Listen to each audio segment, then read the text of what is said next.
pode começar nos contando de onde surgiu, o que é o Dale? Assim, ó, pensa que lá no final dos anos 1800, ainda 1888, uma coisa assim, tinha um garoto, daqueles bem fáceis de você encontrar no colégio, magrinho, pequeno, pobre, tímido e extremamente inteligente. E ele queria ser popular, mas na época dele não tinha como você aprender a tocar uma guitarra, uma coisa assim, ter tua bandinha, nem uma dupla sertaneja, né? E ele era muito fraco para ir para os esportes, então ele tinha que usar a inteligência dele e aprender a falar. Então ele treinava sozinho, falava com os bichos, ele cuidava dos animais na fazenda da família. E naquela época era moda campeonato de oratória. E nisso ele se destacou muito rapidamente. E aí os amigos queriam aprender com ele. E ele foi ensinando os amigos a falar em público. E o tempo passou, ele terminou a escola, foi para a faculdade de pedagogia, se desentendeu com o professor no final do curso, faltando 4 meses para se formar. E porque ele discordava da maneira como era dirigido aquilo, ele tinha a própria ideia daquilo. Foi trabalhar de vendedor na Armour Company. Vendedor de embutidos, né, frigorífico, essas coisas. Ele pegou o estado que estava em penúltimo lugar em 48 regiões. Em 6 meses era segundo lugar, depois já foi para primeiro. Aí ele viu que ele podia fazer aquilo e falou, peraí, eu acabei de entrar nesse negócio e consigo fazer isso tão bem, eu não quero isso, eu quero trabalhar com ensino. Então ele foi para Nova York e abriu um curso de oratória. Ele foi na Associação Cristã de Moços, aquele da musiquinha, YMCA. Sim. Young Men Christian Association. E lá ele tentou ser contratado para dar treinamentos de oratória. E negaram isso para ele, mas disseram que ele podia alugar uma sala. Era conhecido, né? Não, ninguém sabia quem ele era. E aí ele alugou a sala, pagando o dinheiro que ele não tinha. E apareceram uns poucos alunos, que no dia seguinte traziam mais alunos, e depois mais alunos, e mais alunos.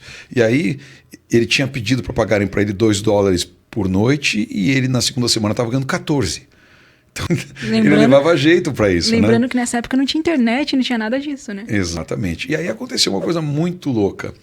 Ele preparou 4 horas de curso, mas ele estava tão ansioso, excitado com a possibilidade dele ter o curso dele acontecendo. Sabe quando você fica eufórico? Sim. Estresse, né? Estraga tanto quanto o estresse. Você erra tanto quando está eufórico quanto está ansioso.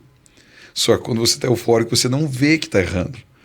Você não vê que você prejudicar você e não aos outros, né?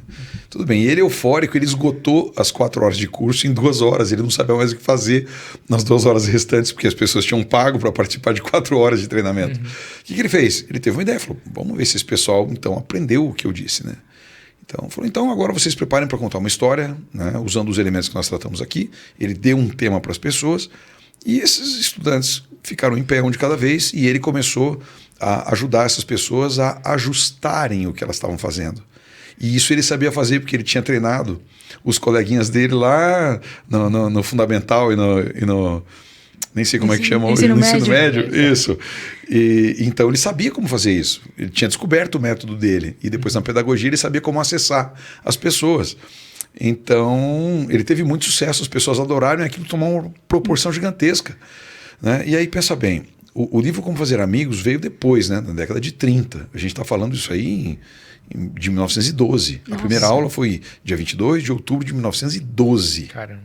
Na década de 30, ele lançou o livro Como Fazer Amigos e ele já tinha pessoalmente treinado mais de 24 mil pessoas. Caramba. Feito essas pessoas contarem histórias em todas as sessões de treinamento.